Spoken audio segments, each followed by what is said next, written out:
Well, this is the last week that we're talking about how to find true and lasting fulfillment in life. As we've been saying, we all really, I think, want to achieve success. We want to experience satisfaction in our lives and generally just be happy, right? Success comes when we reach our goals, whatever those may happen to be. Satisfaction is the good feeling that comes when we do. It's like the reward for a job well done. And happiness is just an overall sense of well-being in the moment. But fulfillment is different. Fulfillment is deeper. Fulfillment is the sense that your life makes sense, makes a difference, and holds ultimate value and meaning. And that's why it's harder to find. Fulfillment is more elusive, it's more difficult to experience, and sometimes it can even be a moving target. You may feel fulfilled in some aspect of your life, but not in others. Or you may feel fulfilled in some periods of your life, but not in others. And sometimes we can just completely drift off course and forget about where true fulfillment really comes from, or even that it's important, or something that we should try to pursue. We kind of block it out of our minds because it seems so hard to attain. I came across an article written by the social scientist Arthur Brooks. He teaches happiness classes at Harvard University, and he writes about happiness for The Atlantic magazine. And this was an article I came across in The Atlantic, and he was saying that there are really two fundamental questions we should ask ourselves, the answers to which reflect how fulfilled we really feel, how much meaning we believe our lives have. And those two questions are, why do you exist? Probably easier for Christians to answer than others. But for what are you willing to die? That's the second question. Why do you exist, and for what are you willing to die? Those are tough questions. And in the busyness in life and all the distractions of life, there's a lot of people who just don't have the time or the energy or even the courage to ask themselves those challenging questions about their lives. So fulfillment kind of gets swept under the rug, and we just settle for success or satisfaction or happiness. But every day, God is inviting you to a more fulfilling life. As we've been saying, it's really an invitation to grow in faith. And to accept that invitation, we have to overcome the many distractions and excuses that hold us back from spiritual growth. And as we said last week, we have to be willing to make a fundamental decision about where we ultimately belong. Every person chooses to belong to someone or something. Wherever you spend your time and money the most is where you have chosen to belong. That's where you've chosen to belong. But to have true fulfillment, to grow in faith so that you can have true fulfillment, requires a decision to belong ultimately to God. From His perspective, you're always going to belong to God. That's a given. But the question is, how much do we really want to belong to Him, to the Lord? It sounds crazy to say because we're all here in church. Of course we want to belong to God. But it's easier to say that than to do it, because it means actually setting certain priorities in our lives and committing certain resources like time and money to deepening our relationship with the Lord. And that means doing it every day of the week, not just Sunday, and in every place we are, not just in church. But honestly, who wouldn't want to actually belong to God, to feel like you belong to God, like you really feel like you belong to God? I mean, it brings feelings of peace, safety, security, protection, love, acceptance, empowerment, and of course, fulfillment. And it just takes a commitment and a little bit of extra energy, a little bit of extra effort, like spending more time in prayer, or giving more generously to God and to the poor, so that you can grow in your spirituality of gratefulness and generosity. Or engaging with the Christian community, the local parish, so you get to know people through small groups or events or whatever. or sharing your faith with other people, or serving others. Those 5 things I just said, those are steps in what we call a clear path to deeper discipleship. But you could call it a clear path to greater fulfillment. We're going to be talking about that much more beginning in February for the season of Lent as we begin a great spiritual campaign for the 6 weeks of Lent. A campaign that is going to be totally life-changing, I hope, because we're going to bring this whole parish together for the purpose of growing in faith. And there is such power when an entire community is focusing on the same thing at the same time. There's so much power in it, so much so that we, as the leadership here, have committed to purchasing hundreds of books that are going to be the centerpiece of this spiritual campaign. And I can't wait to share those with you as a gift if you choose to participate. And we're praying that the Holy Spirit opens everyone's heart here today and watching online over the next few months, opening our hearts to want to participate in this great spiritual campaign for Lent. We think this is so important because by growing in your faith, you will grow in your sense of fulfillment. That's what we've been talking about. And it's very clear that's going to happen. Your life will be more meaningful. It will be more fulfilling and enriching. But what I want to talk with you about today is the outcome of all that. Because the more you grow in fulfillment by growing in your faith, the more you will change the world around you. Something greater will happen in this world because of your fulfillment. And I want to talk with you about that today. And to do that, we need to look at a couple of the readings that we heard at Mass today. And I want to start with the second reading, which is a passage from a letter written by St. Paul to a very early community of Christians called the Thessalonians. These were people who lived in what is now modern-day Greece in a town called Thessalonica. And so Paul begins his letter to the Thessalonians this way. He says, "You know what kind of people we were among you for your sake." What he's saying, he's talking about when he, Paul, and the rest of his team visited Thessalonica for the first time and established a church there. And the people who joined that church got to know Paul and his companions. And they got to see firsthand what kind of people they were, what type of moral character they had, how much integrity they showed in living out their faith on a day-to-day basis. And then Paul goes on to describe what happened next, the fruit, the outcome of all that. And that's what I think is pretty miraculous. He says this, "You became imitators of us," meaning Paul and the other church leaders. "You became imitators of us and of the Lord," meaning Jesus. The Thessalonians started imitating Paul, and by imitating Paul and his companions, they started imitating Jesus. And then here comes the miraculous part, at least I think so. So, can we put that back up? So that you became a model for all believers. So that you became a model for all believers. You see, the Thessalonians were inspired by Paul and his faith and that of all of his team members. They saw how despite all the setbacks that they faced, all the suffering they endured, all the persecutions that came, and all the problems and burdens that they had in leadership, they could still see that Paul and his team were unwavering in their spirit of joy and in their sense of fulfillment. And the Thessalonians wanted that. And so they started imitating them. And then other people in other places heard about it. That's why Paul goes on to say, "Your faith in God has become known everywhere. We don't even need to tell other people about it. They tell us how you turned to God."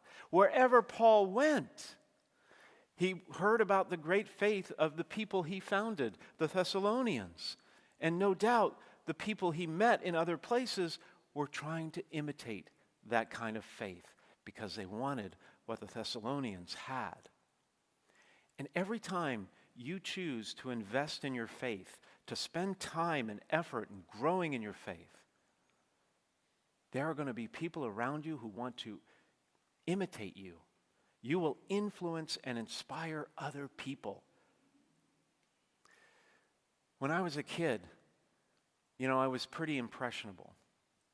Actually, I'm pretty impressionable today as well. If I hang around you long enough, I'll start picking up on some of your habits. I don't know why I do that. Maybe I'll use a phrase you use. It's just I'm impressionable. But when I was a kid, I was really impressionable. And I wanted to figure out who I was, like every kid. So I started imitating people I admired. And one of the people I admired was my father.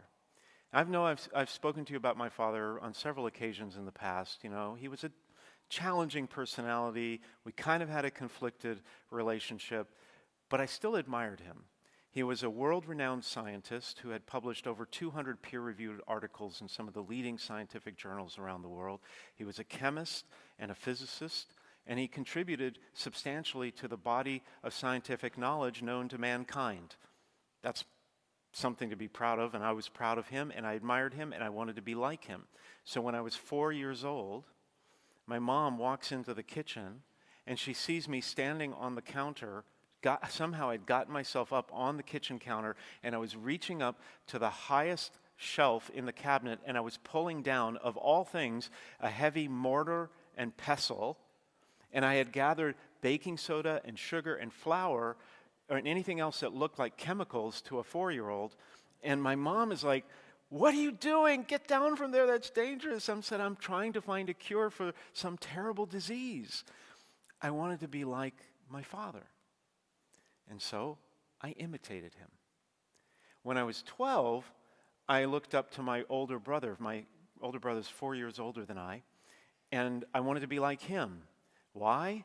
Because he was 16 years old, and he was a disc jockey. He was a DJ on a local AM radio station on the weekends in Atlanta where we grew up. Kids, if you don't know what radio is, it's this thing where they beam signals from towers, actually physical towers. There's no satellites and streaming and all that. If you ever you can turn on the AM radio on your way home today and you'll see what it was like, a lot of static and so forth. But anyway, so he was a DJ on the weekends, and I thought that was super cool, and I wanted to be like him, so I imitated him. I started spinning records at home. I started working on my announcer voice, but I didn't make the cut. But I imitated him because I admired him, and I wanted to be like him. People imitate other people who have what they want. People imitate other people who have what they want. And when you grow in faith and become more fulfilled in your life and choose to belong to God more and more every single day by the way you act and what you do, people are going to want to imitate that. They're going to see your peace, they're going to see your fulfillment, and they'll want to imitate that. But also, it's not just your inner peace that they're going to, your inner fulfillment or zen or whatever that they're going to be attracted to. It's how you express it. It's how you express it. Because people who are fulfilled in life express it in a very particular way that is irresistible. And that's where I want to jump into the gospel. In the gospel, Jesus is approached by Pharisees. Now, all through this section of the gospel, Jesus is being challenged by the religious leaders of his day, right? We heard about last week how they were challenging him about whether to pay taxes. And then there's an intervening passage where they challenge him about whether there really is a resurrection of the dead. And then today, after Jesus kind of was victorious over the Sadducees who did not believe in a resurrection, the Pharisees come back to him and they test him by asking him a really controversial question. You see, you probably know that the ancient Jewish people, and still the Jewish people today, have hundreds and hundreds and hundreds of laws and commandments that they're supposed to follow. They're all in the Old Testament. And if you were a Jewish child as early as the age of 7 or so, you would start having to memorize the first 5 books of the Bible. And you'd have to memorize all those laws, word for word, and then rest of your life, try to live all that out. And of course, it's kind of impossible to follow hundreds of commandments. So what was on everybody's minds and what the rabbis always argued about was, which one is the most important? Which of all those hundreds of commandments sums up all the others? So they go to Jesus and they ask him that question, and here's the answer. He says, you shall love the Lord your God with all your heart and with all your soul and with all your mind. This is the greatest and the first commandment, and the second is like it. You shall love your neighbor as yourself. These two commandments, all the other law and all the law and the prophets depend on these two commandments. It's called the law of love, to love God and to love other people. And so the more you grow in faith, the more you grow in fulfillment, the more you will express that, because you will become a more loving person. The more fulfilled you are, the more your heart is open to other people. Not so focused on ourselves, right? We all tend to be focused on ourselves. But when we're more fulfilled and we're comfortable in that fulfillment, we're just naturally going to be more loving people. And love is irresistible, and people will imitate that. And love will spread. And that's the great thing that happens in the world. As you grow in faith and grow in your fulfillment, love spreads. There are many different ways to love God and to love neighbor. And today I want to tell you about one specific way that you can love your neighbor. You can love God by loving your neighbor right now, right here in this Mass. I want to tell you about the St. Vincent de Paul Society. It is one of the oldest and most effective charitable organizations in the world. In Marin County alone, they support over 10,000 people annually by feeding them in their dining room in San Rafael and by getting many of them who are unsheltered into permanent and safe housing. At St. Hilary, we participate in this mission in a very specific way. We participate in this mission in a very specific way by helping people stay in their homes. Helping people stay in their homes. People come to us every year, many, many people, who are going through a rough patch financially. And they are being threatened with eviction, or their utilities being cut off, or loss of job because their car broke down and they don't have the money to fix it. We have a team here on the ground at St. Hilary of 12 volunteers who work in pairs, and they go out to meet with families who request our assistance. They go to their homes, they sit down with them, they pray with them, they listen to their stories, and they offer solutions and suggestions. And if it's appropriate, they will provide limited and temporary financial assistance. There are so many inspiring stories of people that we have helped, but I just want to share one with you today. And I got to warn you, when I first heard this story, I started crying. I was tearing up. It's a story about a woman named Sally. Sally grew up here in Tiburon. She graduated from Redwood High, and she earned her college degree from the University of California. She got married, had a family. Life was good until disaster struck in June. Last June, when her husband died suddenly and unexpectedly, and she was unprepared for it. She became a widow at the age of 40, far too young. Well, Sally had a good-paying job as a paralegal, a part-time job as a paralegal, but without her husband's income, that would not be nearly enough to cover the family's financial obligations. So despite working through her grief, Sally got a second job working at night, and the family moved to a smaller place, to a small apartment. But even with the two incomes working both jobs, it was barely enough to cover the rent, much less anything else that came up.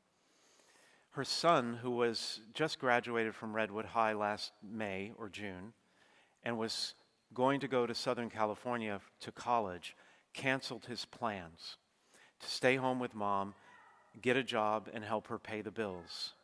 They went to the food bank regularly. And when they finally came to us, reaching out to us for help, Sally had gone through nearly all of her savings. She just needed a little time to find a full-time job as a paralegal. She needed a little breathing room financially. Our team went to work. We met with them. We met with the family, went to their home, talked to them, and we paid a good portion of their rent and offered some Safeway food cards. It was enough to get them through, and they were very, very grateful. So we couldn't bring back Sally's husband, but we could give her the space she needed to find the job she needed to make ends meet. Sadly, Sally's story, unfortunate story, is not atypical, even here in Tiburon. Every year, we help dozens and dozens and dozens and dozens and dozens, I'm not exaggerating, dozens, multiple dozens of people who reach out to us for help because they need help keeping the lights on, staying in their homes, and maintaining reliable transportation to get to work. It is a tangible way that we are loving our neighbor, literally, because all these people live within our parish boundaries. They are your neighbors, they are my neighbors, and they are struggling. They are the working poor, and they deserve our help. And so today we want to invite you to consider joining in this great work of loving God and loving your neighbor. We will be taking up a second collection today for our St. Vincent de Paul conference right here at St. Hilary. With rare exception, all the money stays here at St. Hilary to do the work I just told you about. If you're able and prepared to contribute today, there are blue envelopes in your pews. I would ask you to put your donation in that envelope and into the collection basket, along with your regular Sunday collection, please. Please. And I will tell you that right before the 9 a.m. Mass, I just donated online. A pretty significant amount for me. It was a lot because I so believe in this, and I wouldn't ask you to do something I'm not willing to do. If you're not prepared to give today, if you didn't bring cash or check or whatever, you can always give online when you get home. sthilary.org/give. sthilary.org/give. And we just really, really appreciate your generosity. It is literally loving your neighbor. Well, in conclusion, fulfillment, true and lasting fulfillment comes when we grow in faith and we choose to belong to God more and more every single day, and we make an investment in our faith. We grow in fulfillment. And the outcome of that is greater love in the world. Fulfillment, the fruit of fulfillment is love, because love is contagious. Love is catching. The more fulfilled you are, the more people will want to imitate you, and the more loving they will become, and the more love will be in the world. It's a domino effect. And it makes sense, doesn't it? Because the most powerful force on earth is love.